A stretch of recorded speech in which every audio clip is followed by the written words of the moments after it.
נביאים כתובים. אתה מבין? זה עוצמה, זה משהו חזק. משה רבנו, בודהיזם! עלוב, אחי, מבאס. כאילו, רק מהתנועה. כאילו, גם, זה תנועה של חוסר ביטחון. זה תנועה, חוסר ביטחון. אתה חי בדמיונות. זה סגור. משה רבנו, מעמד הר סיני. זה חיצוניות. זה חיצוניות. זה לא חיצוניות, אח שלי, הכל פה צ'יפ, הכל פה אנרגיה, הכל פה שליטה. שליטה במגע. זה משהו שהוא חזק, זה משהו שהוא עוצמתי. אתה מרגיש את העוצמה של משה רבנו, בודהיזם!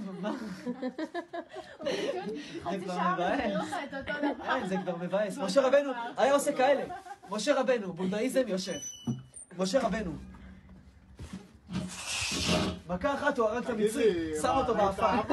זה האבטר. זה לא האבטר, זה משה עושה רבנו. לך מים, אדמה... האבטר זה בהתבסס על ההשראה של משה רבנו. בסוף כל הסרטים, הוא הלך.